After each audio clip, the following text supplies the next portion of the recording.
ओम अज्ञानतिमिरान्धस्य ज्ञानञ्जनशलाकया चक्षुरुन्मीलितमेन तस्मै श्रीगुरुवे नमः। श्रीचैतन्यमनोभीष्टं स्थापितं येन भूतले स्वयं रूपकदा मह्यं ददाति स्वपदान्तिकं। वन्देऽहं श्रीगुरु श्रीयुतपदकमलं श्रीगुरून् वैष्णवाचं श्रीरूपं साग्रजातं सगणरघुनाथान्वितं तं सजीवं साद्वैतं सावधूतं परिजनसहितं कृष्णचैतन्यदेवं श्रीराधाकृष्णपादान् सगणललिता श्रीविशाखान्विताश्च श्री सीता लक्ष्मण भरत शत्रुघ्न हनुमत समेत श्री रामचंद्र ध्यायामि। ओम सदा श्रवण मात्रेण पापिनां सद्गति प्रदे वाल्मीकि गिरि संभूता राम सागर गामिने पुनाति भुवनत् पुण्यम रामायणं महानदी श्लोक सार समाकीर्णं सर्ग कल्लोल संकुलम कांड ग्राहा महामीनं वंदे रामायणाणवम् कूजतं राम रामेति मधुरं मधुराक्षरम् आरुह्य कविता शाखा वंदे वाल्मीकि कोकिलम् यः पिबन्ति सततं रामचरितामृतसागरम् अतृप्तस्य मुनिवन्दे प्राचेतं समकल्मषां मनोजवं मारुततुल्यवेगं जितेन्द्रियं बुद्धिमतां वरिष्ठं वातात्मजो वानरयुद्धमुख्यं श्रीरामदूतं शिरसा नमामि। वेदैः सहितसुरद्रुमतले हेमे महामण्डपे मध्ये पुष्पकमासने मणिमये वीरासने सहि स्थिरम् अग्रे वाचयितुं प्रभजनं सुतं तत्त्वं मुनिभ्यं परं व्याख्यान्तं भरतादिभिः परिवृत्यं रामं भजे श्यामलम्।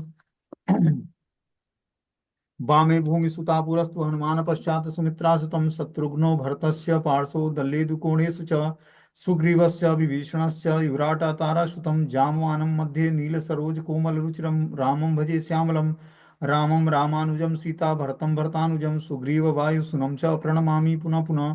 नमस्तुते रामाय सलक्ष्मणाय दिव्ये च तस्य जनकात्मजाय नमस्तुते रुद्रे यममानिलेभ्यो नमस्ते नमस्तुते चन्द्रमरुद्गणेभ्यः चरितं रघुनाथस्य शतकोटिप्रविस्तरम् एकैकमक्षरं पुंसा महापातकनाशनं वाल्मीकिगिरिसम्भूता रामा भुवनिधिसङ्गतां श्रीमन्नारायणी गंगा पुनाति भुवनत्रयं वाल्मीकिमुनिसिंहस्य कवितावनचारिणे शृण्वं रामकथानाद को न यान्ति परां गतिम्। नीलाम्बुजस्यां मलकोमलांगं सीतासमारोह प्रतिभां भाग्यं पाणौमास्याक्षारुचापं नमामि रामं रघुवंशनाथं। जय श्री कृष्ण चैतन्य प्रभु नित्यानंद श्री अद्वैत गदाधर श्रीवासादि श्री गौर भक्तवृंद। हरे कृष्णा कृष्ण कृष्ण हरे हरे, हरे राम राम राम हरे हरे। तो इसमें आज हम लोग को अयोध्या कांड से पाठ शुरू करना है। बाल कांड समाप्त हो गया, अब अयोध्या कांड शुरू करते हैं। भगवान श्री राम लक्ष्मण सीता हनुमान जी का विवाह हो जाता है और दशरथ महाराज बारात की विदाई कराकर जनक महाराज से और जो है सारे लोग अयोध्या नगरी में प्रवेश करते हैं। माताएं क्या करती हैं, जो बहुएं आती हैं उनका स्वागत करती हैं, उनकी आरती करती हैं और फिर घर में ले आती हैं। ठीक है ना। अब जो है अयोध्या कांड यहाँ से शुरू होता है वाल्मीकि रामायण का। बोलते हैं श्री राम को युवराज पद की योग्यता। भरत जी जब अपने मामा युधाजीत के घर जाने लगे तो वे अपने साथ शत्रुघ्न को भी लेते गए। वहां पर उनके मामा पुत्र के समान प्रेम पूर्वक उनका पालन करते थे। फिर भी भरत जी और शत्रुघ्न जी को अपने वृद्ध पिता महाराजा दशरथ की याद सदा बनी रहती थी। महाराजा दशरथ भी निरंतर श्री भरत को तथा शत्रुघ्न को याद करते रहते थे। महाराजा दशरथ को अपने चारों पुत्र उसी तरह प्रिय थे जैसे अपने शरीर से निकली चार भुजाएं प्रिय हों। गुणवान होने के कारण श्री राम समस्त प्राणियों के लिए ब्रह्मा जी की भांति पिता के लिए अधिक प्रीतिवर्धक थे। राक्षस राज रावण का वध करने के लिए देवताओं की प्रार्थना से प्रसन्न होकर सनातन भगवान विष्णु ही श्री राम के रूप में अवतीर्ण हुए थे। उनके द्वारा माता कौशल्या की अत्यधिक शोभा होती थी। श्री राम सदा शांत चित्त रहते और मीठी वाणी बोलते थे। यदि उनसे कोई कठोर बात कहता भी था तो वे उसका उत्तर नहीं देते थे। यदि उनका कोई एक बार भी उपकार कर देता तो वे उससे सदा संतुष्ट रहते थे। सबों के आत्मीय होने के कारण वे किसी के सैकड़ों उपकार कर देने पर भी उसे याद नहीं करते थे। श्री राम बलवान होकर भी निरहंकार थे। वे कभी झूठ नहीं बोलते थे। दयालुता और ब्रह्मण्यता उनके स्वाभाविक गुण थे। वे कभी भी निषिद्ध कर्म को नहीं करते। प्रजा तो श्री राम को प्राण के समान मानती थी। वे शास्त्र विद्या और शास्त्र दोनों में पारंगत थे। आगे बता रहे हैं कि उपर्युक्त अनेक प्रकार के कल्याणकारी तथा अनुपमेय श्री राम के गुणों को देखकर शत्रुओं को संतप्त करने वाले महाराजा दशरथ ने विचार करना प्रारंभ किया कि इतने सारे भगवान श्री राम में दिव्य गुण थे। उसको महाराजा दशरथ देखकर विचार करना प्रारंभ करते हैं कि मैं अपने प्रिय पुत्र श्री राम का राज्याभिषेक कब देखूंगा। उन्होंने अपने मंत्रियों से विचार किया कि अनेक देश के राजाओं को भी अयोध्या में बुलवाया लिया जाए। महाराजा जनक और कैकेयाधिपति को इसलिए नहीं बुलाया गया कि ये मेरे दोनों संबंधी इस समाचार को वो पीछे सुन लेंगे। महाराजा दशरथ की सभा लगी ही बड़े बड़े राजा महाराजा और मंत्रीगण बैठे हुए थे। उसी समय सबों के समक्ष महाराजा दशरथ ने प्रेम पूर्वक कहा कि मेरे पूर्वजों ने प्रजाओं का पुत्र के समान पालन किया है। मैंने भी अपने पूर्वजों के ही मार्ग का को अपनाया है। राज्य करते समय मुझे कई हजार वर्ष बीत चुके हैं। अब मैं अपने इस जीर्ण शरीर को विश्राम देना चाहता हूँ। मैं चाहता हूँ कि प्रजाओं के कल्याण हेतु श्री राम को लगाकर मैं विश्राम ग्रहण करूं। मेरे पुत्र श्री राम मेरी अपेक्षा अधिक गुणों से श्रेष्ठ हैं। शत्रुओं की नगरी पर विजय प्राप्त करने वाले श्री राम बल एवं पराक्रम के विषय में इंद्र के समान हैं। उन्हीं को मैं अपना युवराज बनाना चाहता हूँ। मैं समझता हूँ कि वे आपके योग्य स्वामी होंगे। अतः प्रातः काल में पुष्य नक्षत्र में उन्हें मैं युवराज बनाऊंगा। यदि मेरी यह इच्छा अच्छी लगे तो आप सब लोग इसका समर्थन करना। तो इस तरह से दशरथ महाराज अपने राज्य में सारे राज्य के नागरिकों को बुलाते हैं और दूर देश से सभी सभी राजाओं को भी बुलाते हैं और बोलते हैं कि मेरा जो ये प्रस्ताव है और जो आप लोगों को अच्छा लगता है तो आप लोग इसका समर्थन करें कि भगवान श्री राम को अब मैं अपनी रिस्पॉन्सिबिलिटी क्या करूं, उनको हैंड ओवर कर दूं। महाराजा दशरथ जब इस तरह की बातें कर रहे थे उस समय वहां पर उपस्थित राजाओं ने उनका उसी तरह समर्थन किया जिस तरह वर्षा करने वाले मेघ का अभिनंदन केकारों करने वाले मयूर करते हैं। समर्थन करने वाले उन राजाओं की ऐसी आवाज हुई कि पृथ्वी कांपने सी लगी। वहां पर उपस्थित ब्राह्मणों ने महाराज को आशीर्वाद देते हुए कहा कि हे महाराज, आप कई हजार वर्ष के वृद्ध हैं। राम को युवराज अवश्य बनाएं। हमारी इच्छा है कि महाबलवान विशाल बाहु श्री राम विशाल गजराज पर यात्रा करते हों और उनके मुख पर श्वेत चर्म छत्र लगा हो। ऐसे श्री राम का हम दर्शन करें। यद्यपि महाराजा दशरथ समस्त राजाओं के हार्दिक भाव समझते थे, फिर भी अनजान से बनकर उन्होंने राजाओं से पूछा, मैंने श्री राम को युवराज्य के अभिषेक का प्रस्ताव किया तो आप लोगों ने मेरे प्रस्ताव को इस तरह से समर्थन किया जैसे आप लोग मेरे प्रशासन से घबराए हुए हो और शीघ्रातिशीघ्र किसी दूसरे राजा का प्रशासन चाहते हो। महाराज दशरथ की बातों को सुनकर राजाओं ने कहा कि महाराज, आपके पुत्र श्री राम अ- अनेक जन कल्याणकारी गुण हैं। जिन गुणों से आकृष्ट होकर हम लोग श्री राम को युवराज्य महोत्सव की शीघ्रातिशीघ्र देखना चाहते हैं कि इनके अंदर, एक राजा के अंदर जो गुण होने चाहिए, दिव्य गुण जन कल्याण के लिए, वो गुण जो है श्री राम में ज्यादा है। महाराज श्री राम अपने दिव्य गुणों के कारण इंद्र के समान हैं, इसलिए इक्ष्वाकु वंश के अन्य राजाओं से वे भिन्न हैं।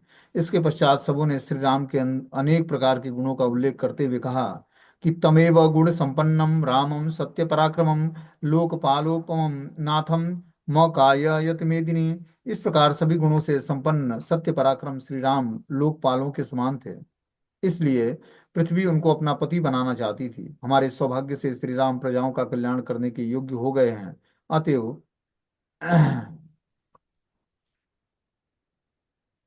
हे वरदायक महाराज दशरथ, भगवान विष्णु के समान पराक्रमी संपूर्ण लोगों का कल्याण करने वाले महापुरुषों द्वारा सेवित श्री राम का जितना शीघ्र संभव हो सके उतना ही शीघ्र युवराज्य अभिषेक करें। इसी में हम सबों का कल्याण है। महाराजा दशरथ ने सभासदों की बात को सुनकर कहा कि अहो अस्मिन् परम प्रीतम प्रभाव चातुलो मम यन्मे ज्येष्ठम प्रियम पुत्रम यवराज्य अस्ममिच्छतः। आप लोग मेरे परम प्रिय ज्येष्ठ पुत्र श्री राम को युवराज पद पर प्रतिष्ठित देखना चाहते हैं। यह मेरा अनुपम प्रभाव है, इससे मैं बहुत प्रसन्न हूँ। इसके पश्चात समूह के समक्ष उन्होंने वशिष्ठ और वामदेव प्रभृति ब्राह्मणों से कहा कि ये चित्र चैत्र का महीना है, अतएव श्री राम को युवराज की सारी तैयारी की जाए। महाराजा दशरथ की यह घोषणा सुनकर सभी लोग ने उनका जय जयकार मनाया। उन्होंने महर्षि वशिष्ठ से कहा कि श्री राम के अभिषेक के लिए सभी आवश्यक सामग्रियों का आप आदेश करें। महर्षि वशिष्ठ ने सबों को यथोचित आदेश भी दिया। उन्होंने कहा कि कल प्रातःकाल स्वास्थ्य वाचन होगा, अतएव ब्राह्मणों को निमंत्रण दिया जाए, नगर को तथा मंदिरों को सजाया जाए। इसके बाद उन्होंने महाराजा दशरथ को बताया कि मैंने सबों को हर प्रकार की तैयारी करने के लिए कह दिया है। इसके पश्चात महाराजा दशरथ ने सुमंत्र से कहा कि रामम कृतात्मा भवताम शीघ्र मानीयतामिनी। आप पुण्यवान श्री राम को शीघ्र यहाँ लाएं। महाराजा दशरथ का आदेश पाकर सुमंत्र श्री राम को रथ पर चढ़ाकर लाए। महाराजा दशरथ अपनी सभा में प्रासाद पर विद्यमान थे और आते हुए श्री राम के सौंदर्य अतृप्त आंखों से देख रहे थे। अपने रूप तथा सौंदर्य आदि गुणों से श्री राम लोगों के नेत्रों तथा मन को आकृष्ट कर रहे थे। जिस तरह धूप से संतप्त प्रजा को मेघ आह्लादित करती है, उसी प्रकार से आते हुए श्री राम को देखकर महाराजा दशरथ तृप्त नहीं हो सके। श्री राम रथ से उतरकर महाराजा दशरथ के पास गए और अपना नाम लेकर उन्होंने महाराज के चरणों में प्रणाम किया। हाथ जोड़ते हुए अपने प्रणत पुत्र श्री राम को महाराजा दशरथ ने हृदय से लगा लिया और सुंदर आसन पर बैठने का आदेश दिया। इसके पश्चात सिंहासन पर बैठे हुए श्री राम को देखकर महाराजा दशरथ ने कहा, क्या बोला, ज्येष्ठायामसि में पत्न्या सदृश्या सदृशं सुतम् उत्पन्नस्त्वं गुण ज्येष्ठो मम रामात्मजं प्रियं त्वां यत्प्रजा चेमां स्वगुणे रनुरज्जितां तस्मातं त्वां पुष्पयोगेन यवराज्या मवाप्नुहि। पुत्र, तुम मेरी बड़ी पत्नी कौशल्या के गर्भ से उत्पन्न हुए हो। तुम अपनी माता के सदृश पुत्र हो। तुम गुणों में मुझसे बढ़कर हो, अतएव तुम मेरे परम प्रिय पुत्र हो। अपने गुणों से तुम सारी प्रजा को अपने वश में कर लोगे, अतएव तुम कल्पुष्प नक्षत्र में युवराज पद को ग्रहण करो। यद्यपि तुम सर्वगुण संपन्न हो, फिर भी मेरे तुम्हारे हित की बात बता रहा हूं।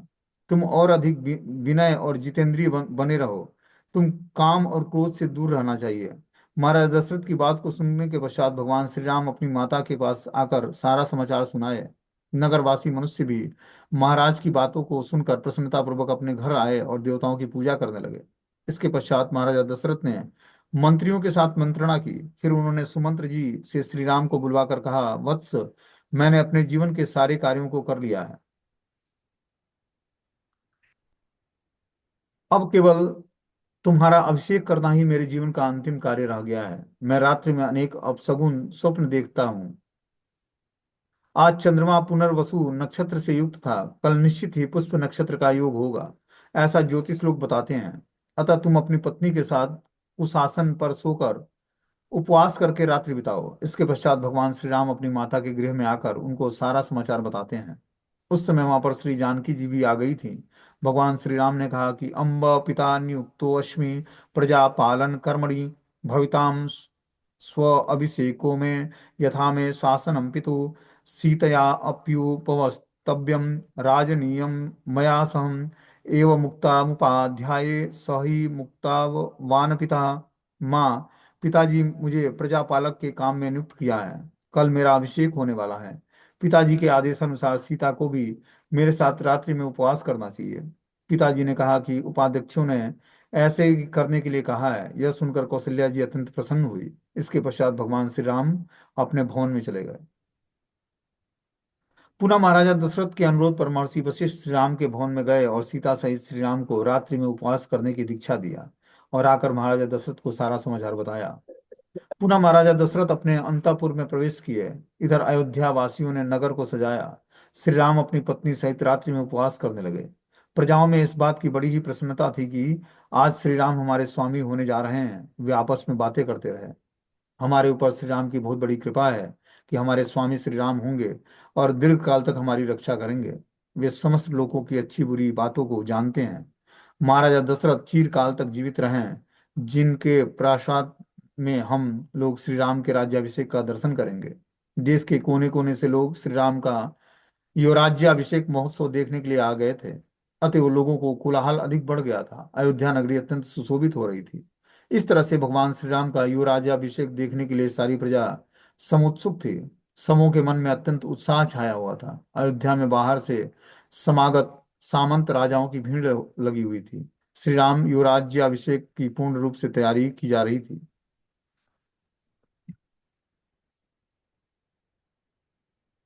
अब इधर तैयारी चल रही है, उधर क्या होता है, मंथरा दुखी हो जाती है। महारानी कैकेयी की एक दासी थी। वो उनकी मायके से दहेज में आई थी। वह सदा कैकेयी के ही साथ रहा करती थी। भगवान श्री राम के युवराज्याभिषेक से एक दिन पहले वह कैकेयी के महल के छत पर चढ़ी। उसने सजी हुई अयोध्या को देखा और अयोध्या के सौंदर्य को देखकर आश्चर्यचकित हो गई।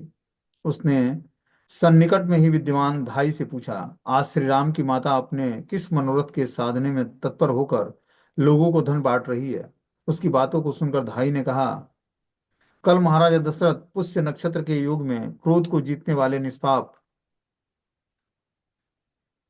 श्री राम को युवराज के पद पर अभिषिक्त करेंगे। भाई की बात को सुनकर मंथरा क्रोध से जलने लगी और नीचे उतरकर उसने कैकेयी से कहा, उत्तिष्ठ मूढ़े की शेष भयम त्वाम वर्तते। मूर्खे, जगो, तुम्हारे ऊपर बहुत बड़ी विपत्ति आने वाली है। कैकेयी द्वारा मंथरा के क्रोध का कारण पूछे जाने पर उसने कहा कि रामम दशरथो राजा युवराज अभिषेक्षयति सास्मयम गाधे भयम मग्ना दुख सुख समन्वितम दह्यमाना न लेनेव त्वदीतार्थम महिगताम। कल महाराजा दशरथ श्री राम को युवराज के पद पर अभिषिक्त करेंगे। यही समाचार पाकर मैं दुख और शोक से व्याकुल होकर अगाध भय के सागर में डूब रही हूँ। मैं चिंता की आग में जली जा रही हूँ, अतएव तुम्हारे कल्याण की बात बताने के लिए यहाँ आई हूँ। तुम्हारे दुख से मुझको दुख होगा और तुम्हारे कल्याण से मेरा कल्याण होगा। इसके पश्चात उसने विस्तार से बताया कि श्री राम के युवराजाभिषेक से उनके ऊपर कौन सी विपत्ति आएगी। कैकेयी ने कुब्जा की बातों को सुनकर संतुष्ट होकर कुब्जा को एक अत्यंत मनोहर दिव्य आभूषण प्रदान किया और कहा कि तुमने मुझे श्री राम के युवराजाभिषेक का शुभ समाचार सुनाया है। मैं राम और भरत में कोई अंतर नहीं समझ रही हूँ। अतएव यह जानकर मुझे बड़ी प्रसन्नता हुई कि महाराज महाराज श्री राम का युवराज अभिषेक करने वाले हैं। यदि तुम चाहो तो दूसरा भी कोई वरदान मांग लो, मैं तुम्हें अवश्य प्रदान करूंगी। तो इस तरह से कुब्जा जो मतलब मंथरा जो है वो आकर कैकेयी से बोलती है कि कल श्री राम का राज्याभिषेक होने वाला है। ठीक है ना। तो कैकेयी माता सुनकर बहुत प्रसन्न होती हैं कि वो बोलती हैं कि मैं भरत और राम में कोई अंतर नहीं देखती हूँ। ये तो बहुत अच्छी बात है कि भगवान श्री राम का महाराजा दशरथ जी क्या कर रहे हैं, युवराज पद पर राज्याभिषेक कर रहे हैं। मंथरा ने जब कैकेयी की बातों को सुना तो उसने कैकेयी के दिए हुए आभूषणों को फेंक दिया और कहने लगी, हर्ष किमर्थ म स्थाने कृत्यवत्यस्य बाली से शोक सागर मध्यस्थम नात्मानम बबुध्य से। मूर्खे, अनुचित रूप से तुम शोक के स्थान पर हर्षित कैसे हो रही हो? तुम शोक के समुद्र में पड़ी हो और तुमने अपने इस विपन्ना अवस्था का ज्ञान नहीं है। तुम्हें तो इस समय शोक करना चाहिए। सौत का पुत्र शत्रु होता है और तुम राम के अभ्युदय के समय खुशियां मना रही हो। तुम्हें तो तुम्हारी बुद्धि पर तरस आती है। राम के बाद भरत का राज्य पर अधिकार बनता है, अतएव राम से भरत को ही भय है। लक्ष्मण तो उनसे छोटा है। निश्चय ही राम भरत के प्रति क्रूरता का व्यवहार करेंगे। कल श्री राम का युवराज पद पर अभिषेक होने जा रहा है। कल से तो कौशल्या भूमंडल का राज्य पाकर प्रसन्न होगी और तुम उनके सामने दासी के समान हाथ जोड़कर खड़ी रहोगी। फलतः तुम कौशल्या की दासी बनोगी और भरत श्री राम के दास बनेंगे। मंथरा की इन सारी बातों को भी सुनकर कैकेयी ने श्री राम के गुणों की प्रशंसा करते हुए कहती है कि धर्मज्ञ गुणवानम दान्तम कृतज्ञम श्रुतमान शुचि रामो राजसुतो ज्येष्ठो यवराज्य मतो अहरति। कुब्जे, श्री राम धर्म के जानकार, शील गुण संपन्न, जितेंद्रिय, कृतज्ञ, सत्यवादी, पवित्र होने के साथ साथ महाराज के ज्येष्ठ पुत्र हैं। अतः उनको ही युवराज पद मिलना चाहिए। वे अपने भाइयों का पालन करेंगे। उनके बाद भरत को ही राज्य मिलेगा। अतएव इस प्रसन्नता की वेला में तुम संतप्त कैसे हो रही हो? श्री राम के राज्य को भरत का ही राज्य समझो। कैकेयी की बातें मंथरा को और बुरी लगी और मंथरा दुखी होकर कहती है, भविताम राघो राजन राघवस्य च यसुतम राजवस्तासु भरतम कैकेयी परिहास्यते। कैकेयी, श्री राम राजा हो जाएंगे, उसके बाद उनका पुत्र राजा होगा। भरत तो राज्य परंपरा से ही पृथक हो जाएंगे। राजा के सभी पुत्र तो राजा होते नहीं हैं, इसलिए राजा लोग राज्य का भार बड़े पुत्र को ही प्रदान करते हैं। इस तरह तुम्हारा पुत्र भरत तो अनाथ हो जाएगा। यह निश्चित है कि श्री राम अकट्य राज्य प्राप्त कर लेने के पश्चात भरत को या तो दूसरे देश या परलोक में भेज देंगे। तुमने भरत को बचपन से ही उनके ननिहाल भेज दिया था। अतएव भरत का राम से कोई प्रेम भी नहीं है। लक्ष्मण का राम से अत्यंत प्रेम है, इसलिए राम लक्ष्मण का कोई भी अपकार नहीं करेगा। किंतु राम भरत का अनिष्ट अवश्य करेंगे, इसमें किसी भी प्रकार का संशय नहीं है। अतएव श्री राम महाराज के राजमहल में से वन में चले जाएं, यही मुझको अच्छा लगता है। इसी में तुम्हारा सर्वाधिक कल्याण है। ऐसा करने से भरत राज्य प्राप्त करके सुखी हो जाएगा। याद रखो, जब श्री राम पृथ्वीपति हो जाएंगे तो निश्चित रूप से भरत का विनाश हो जाएगा। अतएव हे राजपुत्री, किसी ऐसे साधन का विचार करो जिससे कि भरत को राज्य मिले और श्री राम को वनवास मिल जाए। मंत्रा की बात को सुनकर क्रुद्ध कैकेयी ने कहा कि अज्ञ राममितं क्षिप्रं वनं प्रस्थापयामहं यवराजेन भरतं क्षिप्रम मज्ञाभिषेचये। मंथरे, मैं श्री राम को शीघ्र ही वन में भेजूंगा और युवराज के पद पर भरत को अभिषिक्त कराऊंगा। किंतु बताओ यह काम कैसे किया जाए। कैकेयी की बातों को सुनकर पापिनी मंथरा ने कहना कहना शुरू किया। प्राचीन काल में महाराजा दशरथ के साथ तुम देवासुर संग्राम में गई थी। एक बार असुरों और देवताओं में संग्राम छिड़ा था, तो उस समय महाराजा दशरथ के साथ ये भी गई थी, कैकेयी भी। उस समय बैजंत नामक नगरी के राजा संबरासुर के साथ इंद्र का युद्ध हो रहा था। संबरासुर बहुत ही बड़ा मायावी था। उस समय असुरों के साथ महाराजा दशरथ का युद्ध हो रहा था। महाराजा का शरीर असुरों ने जर्जर कर दिया था। महाराज बेहोश से हो गए। तुम महाराज के रथ पर युद्ध स्थान से बाहर ले गई और उनकी रक्षा किया। उस रथ पर कैकेयी भी थी। तो महाराज जब युद्ध स्थल में घायल हो गए, तो इनकी पत्नी ने, कैकेयी ने इनकी रक्षा किया था।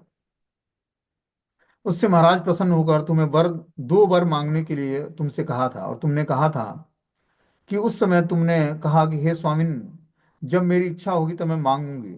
महाराज ने तुम्हारे बातों का समर्थन कर दिया। तुम्हारे प्रति स्नेह होने के कारण मैंने उस बात को याद रखा है और आज बतला रही हूँ। उस दोनों वरदान को महाराज से मांग लो, भरत का अभिषेक और श्री राम का 14 वर्ष का वनवास। मंथरा की बातों से प्रसन्न होकर कैकेयी ने उनकी बुद्धि की प्रशंसा की। मंथरा ने कैकेयी को बताया कि तुम मलिन वस्त्र धारण करके क्रोधागार में प्रवेश करो। महाराज के जाने पर उनसे बात भी मत करना और केवल रोते रहना। महाराज के शपथ कर लेने के पर उनसे उन दोनों वरों को मांग लेना। इसके बदले में महाराज कुछ भी देना चाहे तो मत लेना। चतुर्दशम ही वर्षाणि रामे प्रव्रजितेवने रूढ़स्य कृतमूलस्य शेषम अस्थास्यति ते सुतम। श्री राम के 14 वर्ष के लिए वन में चले जाने का पर तुम्हारा पुत्र भरत का राज्य सुदृढ़ हो जाएगा। उसकी जड़ जम जाएगी, वे आगे भी राजा बने रहेगा। ऐसा करने से राम का वनवास और तुम्हारे पुत्र का राज्य होगा। इस तरह से बातें करते मंथरा ने कैकेयी के मन में अनर्थ का को जन्म दे दिया। कैकेयी ने मंथरा की बुद्धि की प्रशंसा की। मंथरा की प्रशंसा करते हुए कैकेयी ने कहा, असुरराज संबर को जिन हजारों मायाओं का ज्ञान था, वे सब के सब माया तुम्हारे हृदय में विद्यमान है। उन मायाओं के अतिरिक्त भी तुम हजारों मायाओं को जानती हो। उन मायाओं का समूह ही तुम्हारे यह विशाल कुबड़ बन गया है। इसी में तुम्हारी मति, स्मृति, बुद्धि, राजनीति और उनके प्रारूप की मालाओं का निवास है। यदि मैं अपने कार्य में सफल हुई तो तुम्हारे इस कुबड़ को सुवर्ण की माला से अलंकृत करूंगी और तुमको भी अलंकृत करूंगी। इस तरह से कह गई, क्या करती है, उस कुबड़ी दासी जो थी मंत्रा, उसका प्रशंसा करती है। अब क्या होता है, कैकेयी जो है, अब जिस तरह मंत्रा ने उसको बताया था कि क्या प्लानिंग, उसी हिसाब से अब वो कोप गृह में प्रवेश करती है। क्या, कैकेयी माता। मंत्रा ने कैकेयी को बताया कि समय पर ध्यान दो, उठो, महाराज को अपनी क्रोधावस्था का परिचय दो, क्रोधागार में प्रवेश करो। कुब्जा की बातों को मानकर कैकेयी ने अपने आभूषणों को उतार दिया, मलिन वस्त्र धारण कर लिए पृथ्वी पर ही लेट गई। उसके पश्चात कुब्जा ने महारानी कैकेयी को और अधिक उत्तेजित किया। तदंतर कैकेयी ने कुब्जा से कहा कि कुब्जे, अब या तो श्री राम के दीर्घ काल के लिए वन में चले जाने पर भरत ही सफल मनोरथ वाले होंगे, अथवा तुम मुझको यहाँ से यमलोक गई हुई सुनकर महाराज को उसका समाचार सुना देना। कुब्जा के द्वारा समझा दिए जाने के कारण महारानी कैकेयी पृथ्वी पर ही लौटने लगी। वे लंबी श्वास लेने लगी। अपने वस्त्रों और आभूषणों को उतार कर उसने पृथ्वी पर यंत्र तंत्र फेंक दिया। इधर महाराजा दशरथ भी श्री राम के युवराज्य अभिषेक की तैयारी का आदेश देकर अपने प्रियजनों को यह समाचार सुनाने के लिए अंतःपुर में प्रवेश करते हैं। महायशस्वी महाराजा दशरथ ने सर्वप्रथम महारानी कैकेयी के श्रेष्ठ भवन में प्रवेश किया। लग रहा था जैसे श्वेत मेघों से युक्त तथा राहु से युक्त आकाश में चंद्रमा ने प्रवेश किया हो। महारानी कैकेयी का भवन अत्यंत मनोहर तथा सम अलंकृत था। उन्होंने देखा कि सैया पर महारानी कैकेयी नहीं है। यह देखकर महाराज को बड़ा कष्ट हुआ। उन्होंने महारानी के विषय में पूछा तो प्रहरियों ने हाथ जोड़कर बताया कि देव देवी संक्रुद्धा क्रोधागार मभिद्रुताम। महाराज, देवी कैकेयी अत्यंत कुपित होकर क्रोधागार में प्रवेश कर गई हैं। और क्रोधागार में जाकर महाराज ने कैकेयी को अस्त व्यस्त अवस्था में देखा। महाराजा दशरथ बूढ़े थे और उनकी पत्नी महारानी कैकेयी तरुणी अवस्था में थी। अतः उनको प्राणों से भी ज्यादा प्यारी थी। उनको महाराज ने पृथ्वी पर पड़ी हुई देखा तो महारानी को उस अवस्था में देखकर महाराज ने अपने हाथों से उसका स्पर्श किया और कहा, हे देवी, मुझको इस बात पर विश्वास नहीं होता कि तुम्हारा क्रोध मुझ पर है। अतएव तुम बताओ कि किसने तुम्हारा तिरस्कार किया है अथवा किसने तुम्हारी निंदा की है। तुम धूल में क्यों लौट रही हो? लग रहा है कि तुम्हारे चित्त पर किसी पिशाच ने अधिकार कर लिया है। तुम अपना रोग बताओ, मैं अपने कुशल वैद्य से उसकी चिकित्सा कराऊंगा। तुम जानती हो कि मेरा सब कुछ तुम्हारा है। तुम उठो, अपने कष्टों को बताओ, तुम्हारे लिए मैं सब कुछ करने के लिए तैयार हूँ। काम परतंत्र बने हुए महाराजा दशरथ को देखकर महारानी कैकेयी ने कहा, क्या बोला कैकेयी ने महाराज दशरथ से, कि नास्ति बी प्रकृताम देवम केन चिन्नाव मानिताम अभिप्रास्तु में कश्चित ताम इच्छामि त्वा कृतम। महाराज, न तो किसी ने मेरा अपकार किया है, न तो मेरी किसी ने अवमानना की है। मेरा एक मनोरथ है, मैं आपके द्वारा उस मनोरथ की पूर्ति चाहती हूँ। यदि आप उसकी पूर्ति करना चाहते हैं तो पहले प्रतिज्ञा करें, उसके पश्चात मैं आपसे अपना मनोरथ बताऊंगी। महारानी की बातों को सुनकर मुस्कुराते हुए महाराजा दशरथ ने कैकेयी की बालों को सहलाया और कहा, कैकेयी, श्री राम से भिन्न कोई दूसरा पुरुष नहीं है जो तुमसे मुझको अधिक प्रिय है। मैं प्राणों के लिए के द्वारा भी आराधनीय जो प्राणों के द्वारा भी आराधनीय है, जिनको कोई भी जीत नहीं सकता, उस प्रमुख वीर श्री राम की शपथ खाकर मैं कहता हूँ कि तुम्हारी कामना पूरी होगी। अतएव तुम्हारे मन की जो इच्छा हो तुम उसे बतलाओ। इस तरह से महाराजा दशरथ के ने विस्तार के साथ श्री राम का शपथ ग्रहण करके कैकेयी से कहा कि अब तुम अपना मनोरथ बताओ। महारानी कैकेयी ने महाराजा दशरथ की बातों को सुनकर तो प्रसन्न हो गई और कहने लगी, क्या बोलती है कैकेयी महाराजा दशरथ से, यथा क्रमेण सबसे वरम मम ददासि च तच्छृण्वन्तु त्रयस्विस्वदः देवासेन्द्र पुरोगमः। महाराज, आप जिस तरह शपथ लेकर मुझे वरदान देने के लिए तैयार हैं, उसे इंद्र इत्यादि 33 कोटि के देवता सुन लें। इसके बाद महारानी कैकेयी ने कहा कि अस्मरं राजं पुनावृत्यं तस्मिन् देवासुरे रणे तत्र त्वा वक्षत्रुस्त्वं जीवित्यमन्तरां तत्र चापि मया देवं यत्ते त्वां सम्भिरक्षितं जाग्रत्या यत्यमानानां ततो मे प्रदत्तो वरम। महाराज, आप उस पुरानी बात को याद करें। देवासुर संग्राम में शत्रु ने आपको घायल करके गिरा दिया था। केवल अपनी जान आपकी जान नहीं ली थी उसने, वहां पर सारी रात जग कर अनेक प्रकार का प्रयास करके मैंने आपके प्राणों की रक्षा की थी। उससे प्रसन्न होकर आपने मुझे 2 वरदान दिया था। मैं चाहती हूँ कि आप मेरे उन दोनों वरदानों की पूर्ति करें। यदि आपने प्रतिज्ञा की थी, किंतु उसके बाद भी यदि आप उन वरदानों की पूर्ति नहीं करते हैं तो मैं अपने प्राणों का परित्याग कर दूंगी। पहले आप मेरे उन दोनों वरदानों को सुने फिर प्रदान करें। इस तरह से दशरथ जी को कह के ही बोलती है कि आप हमें 2 वरदान प्रदान करें जो आपने पहले हमसे क्या किया था, कमिटमेंट किया था देवासुर संग्राम में। श्री राम के राज्याभिषेक की तैयारी तो की गई, उसी अभिषेक सामग्री के द्वारा आप मेरे पुत्र भरत को अभिषिक्त करें। यह मेरा पहला वरदान है। मेरा दूसरा वरदान यह है कि धीर स्वभाव वाले श्री राम तपस्वी के वेश में वल्कल तथा मृग चर्म धारण करके 14 वर्ष तक दंडकारण्य में जाकर निवास करें और भरत को आज ही निष्कंटक युवराज पद की प्राप्ति हो। यही मेरा मनोरथ है। मैं आज ही श्री राम को वन में जाते हुए देखना चाहती हूँ। आप राजाओं के भी राजा हैं, अतएव आप सत्य प्रतिज्ञ बनिए। मेरा मनोरथ सफल कीजिए। सत्य भाषण सर्वोत्तम धर्म है। वह लोक और परलोक दोनों में कार्य करता है। महारानी कैकेयी की बातों को सुनकर महाराजा दशरथ एक मुहूर्त तक संतप्त होते रहे। एक बार तो उन्होंने कैकेयी पर क्रोध भी किया, किंतु बेहोश हो गए। होश में आने पर उन्होंने कैकेयी से कहा, निसृंसे दुष्ट चारित्र्ये कुलास्यास्यं विनाशिनी किं कृत्यं त्वा रामेण पापे पापम मयापि वा। दयाहीन दुराचारिणी कैकेयी, तुम इस वंश का विनाश करने वाली हो। बताओ, श्री राम ने अथवा मैंने तुम्हारा कौन सा अपकार किया है? श्री राम तो तुम्हारे साथ सदा माता का व्यवहार करते हैं। सारा संसार श्री राम के गुणों की प्रशंसा करता है। मैं किस अपराध के कारण श्री राम का परित्याग करूं? मैं श्री राम के बिना रह नहीं सकता। संभव है कि सूर्य के बिना संसार टिका टिका रहे, जल के बिना भी धान जीवित रहे, श्री राम के बिना मेरे शरीर में मेरे प्राण नहीं रह सकते हैं। अतएव पापिनी, यह वरदान मत मांगो। तुम्हें हाथ जोड़ता हूँ, तुम्हारे पैर पर गिरता हूँ। तुम्हारा पहला वरदान भरत का राज्याभिषेक तो मैं स्वीकार करता हूँ, किंतु यह दूसरा वरदान मत मांगो। लग रहा है कि तुम्हारे भीतर किसी भूत का आवेश हो गया है, इसलिए तुम ऐसा वरदान श्री राम के विषय में मांग रही हो। आज से पहले मैंने तुम्हें कोई भी इस प्रकार का आचरण नहीं करते देखा है। तुम्हारे लिए श्री राम और भरत दोनों एक समान हैं। बहुत बार बातचीत के प्रसंग में तुम ऐसी ही कहती थी।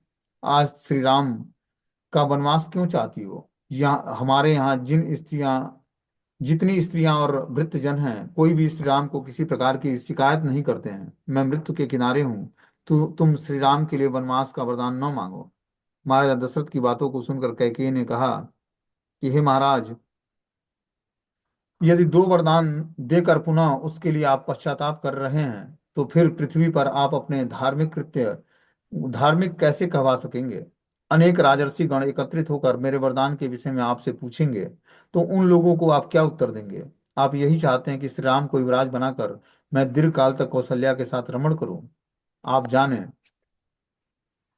चाहे धर्म हो या धर्म, झूठ हो या सत्य, जिस बात के लिए आपने प्रतिज्ञा की है उसमें अब कोई परिवर्तन नहीं होगा। अब मैं कौशल्या को एक दिन भी राजमाता के रूप में नहीं देख सकती। महाराजा दशरथ ने कैकेयी के कठोर वचन को सुना। कुछ देर तक तो चुप रहे, फिर बेहोश हो गए। होश में आने पर उन्होंने कहा कि तुम्हारे कहने से यदि मैंने श्री राम को वनवास दे दिया तो लोग मुझे क्या कहेंगे?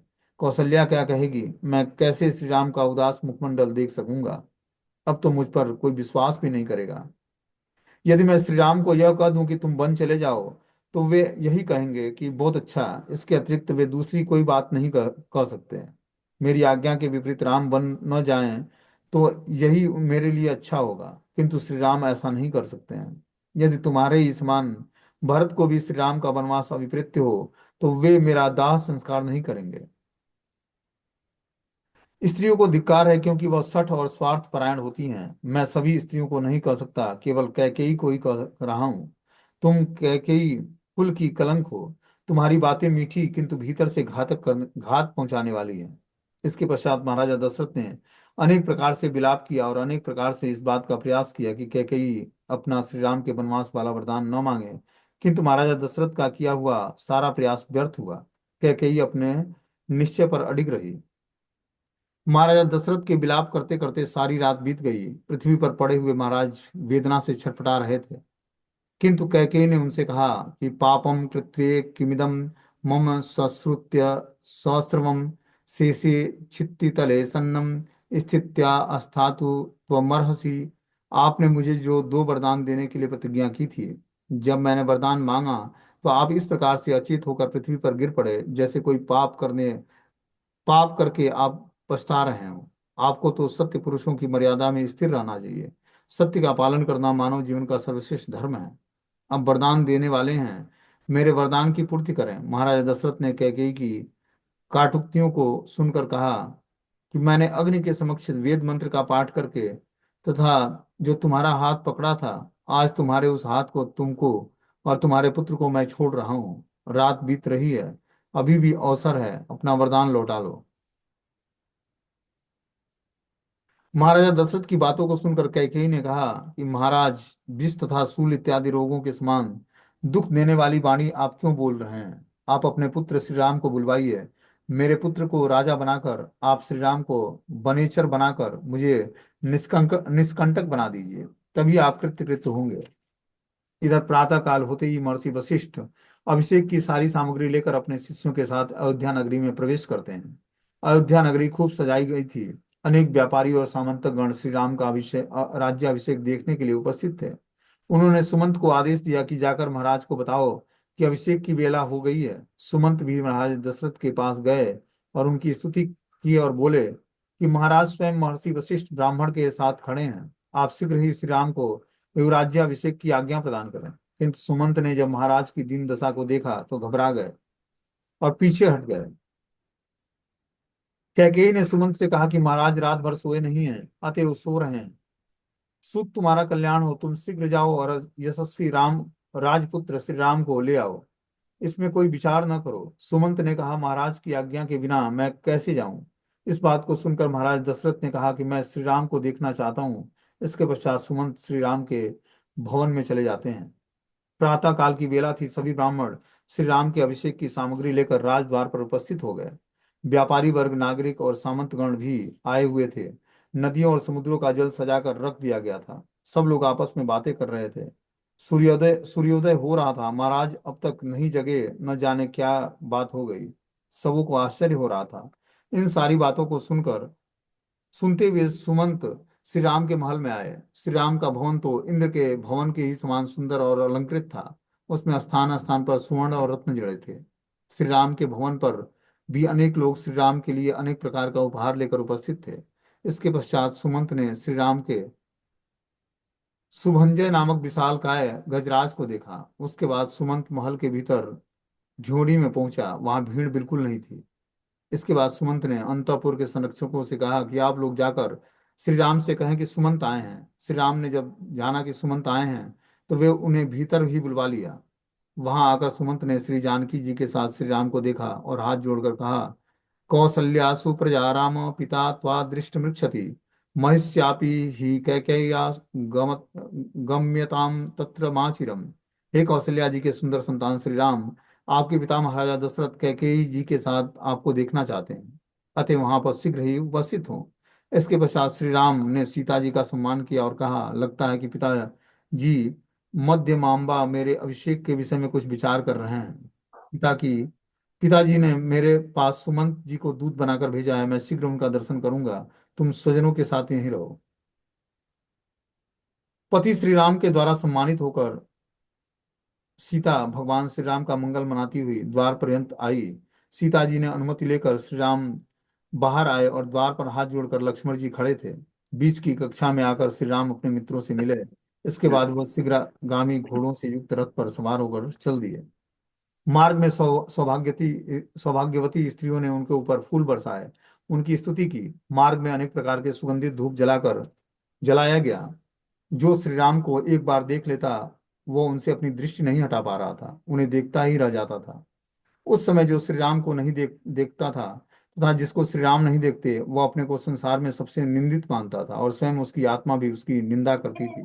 इस तरह सबों को देखते हुए श्री राम अपने पिता के भवन में प्रवेश करते हैं। तो इस तरह से अब पिता के भवन में, दशरथ महल में भगवान श्री राम का प्रवेश होता है। अब आगे की घटना कल बताई जाएगी।